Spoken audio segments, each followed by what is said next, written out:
Broncos Minicamp is in the books, so I wanted to run through some winners and losers. Now, they're not real that big of winners or losers because it's a non-padded practice, but it's a fun way to condense what we have learned over the last couple of days. And this is our last look at the 2023 Broncos until training camp gets underway at the end of July. So, with that being said, let's start with my first winner, and that is Russell Wilson. So, Russ is first up on the winners board because he came in super duper skinny, lost 15 to 20 pounds. He had the fight, looking a little bit quicker and whatnot. Now, his teammates continue to rave about his work ethic. That has been something that has never been questioned about when it comes to Russell Wilson. There is no such thing as being unprepared for Russ, right? Stay ready so you don't have to get ready. That is Russell Wilson. Now, the coaching staff has been very upbeat and very positive about where Wilson is as he learns his third new offense in the same amount of years. Now,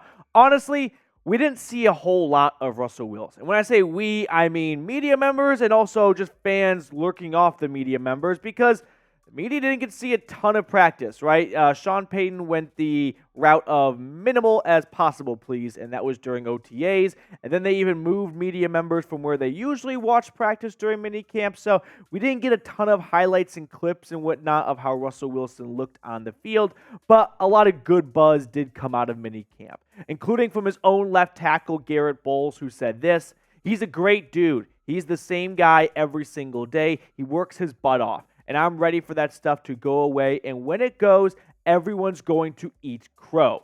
I sure hope Russell Wilson puts 2022 behind him and he can be that Pro Bowl quarterback in 2023.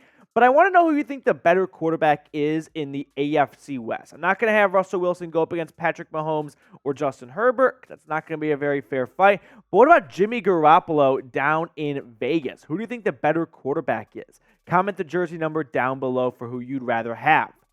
Now, moving on to my first loser. Now, not really a big loser, but unfortunately, it's a way to report on the unfortunate news, and that is Baron Browning. So, the Broncos outside linebacker got arthroscopic knee surgery during the offseason, and we will not be seeing him for quite some time. He's going to be headed to the PUP list to start training camp. That is what Sean Payton said speaking to the media during minicamp, and that's a bummer because it's a position where Denver has not been able to stay healthy at, honestly, since 2018, right? You had some flip-flopping of Bradley Chubb or Von Miller hurt, and then you had Randy Gregory get nicked up last year, and now Baron Browning starts things off with a knee surgery in the offseason. Now, this definitely coincides with Frank Clark getting signed because Sean Payton did not shy away from saying, we essentially signed Frank Clark because Baron Browning got his knee hurt, and we have to replenish our outside linebackers. When you look at what Browning has done so far through 2 seasons in the NFL,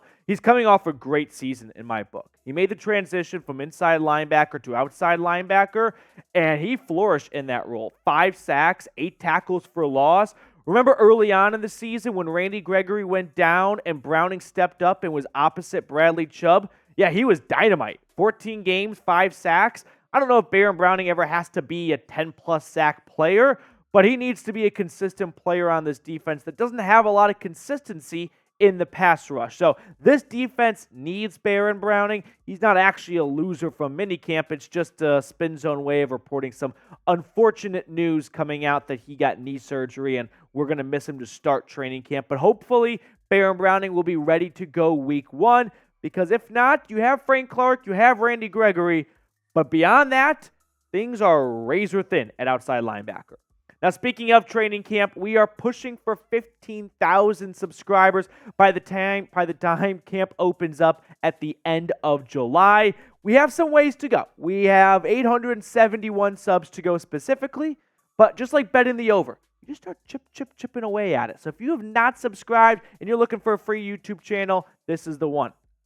Now, my second winner, and I put a question mark in there because I'm not quite sure if Patrick Surtain is a winner, right? I think depending on who you ask, he's a winner, but he was seen rotating in with the punt returners during minicamp. Now, Sean Payton just wants to know his options. He talked about that going, we have 46 players that dress during game day. If something pops up, we want to know who's available at what spots.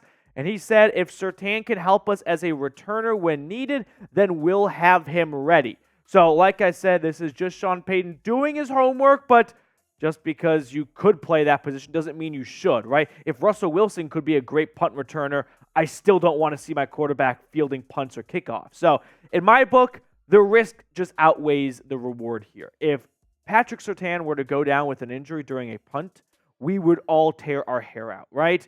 Whereas if he gets 6 or 7 yards, wahoo, that's great. But I'm not interested in tossing Patrick Surtain in harm's way. I don't think we'll end up seeing him return punts. I think this is just one of those emergency quarterback options. Instead, it's for the punt returner.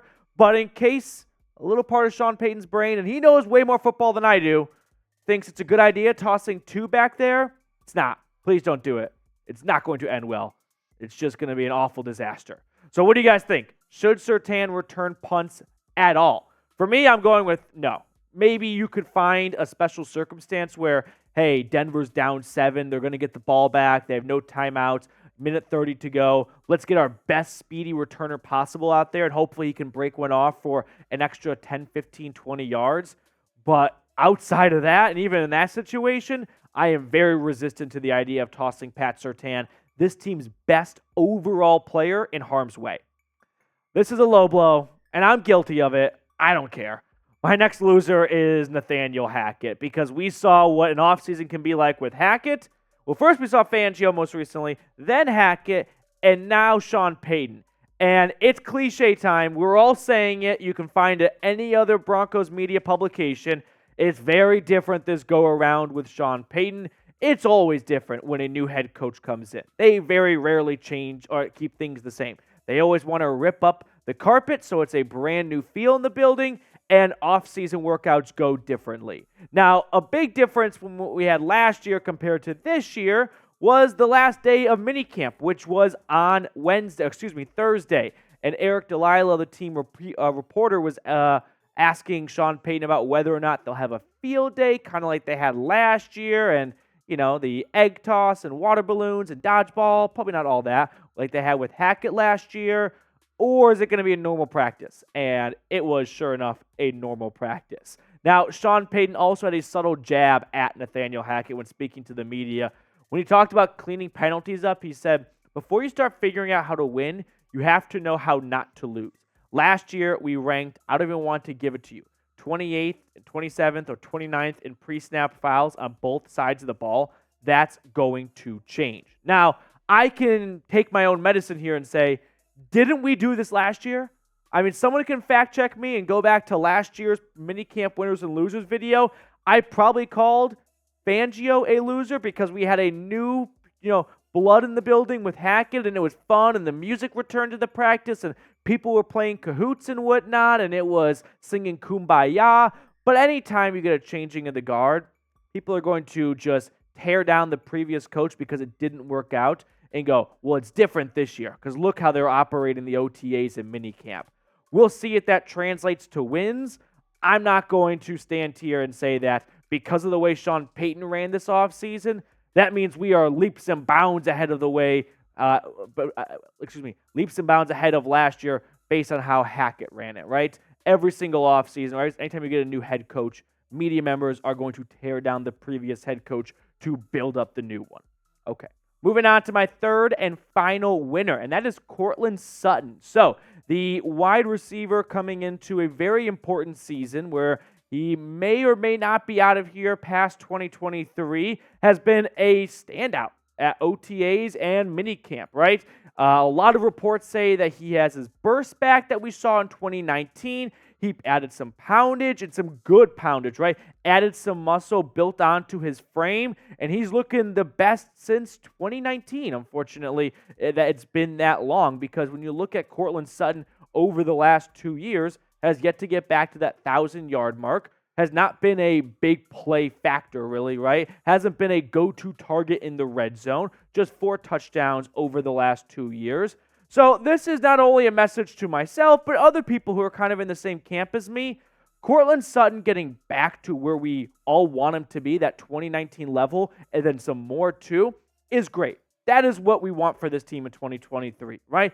And this is more so just for myself and maybe some other people watching right now. Let's just focus on that. Because sure, you can start looking ahead a little bit and realize, ooh, you have Tim Patrick, Courtland Sutton, and Jerry Jeudy all on relatively big contracts for 2024, that might be someone is on the way out after drafting Marvin Mims. But for now, let's just enjoy what we have, and let's hope that Courtland Sutton can get back to that pre-ACL tear level and be a wide receiver 1, 2, or 3, whatever, for this team this season. So if you made it to the end of the video, type me down below in the comment section. It's always good to see those of you who watch all the way through so I can recognize the biggest fans of the channel and the MVPs. That is it for today's show. Thank you guys so much for tuning in. We will sign off. We'll catch up with everyone later as we'll have more videos coming out throughout the weekend.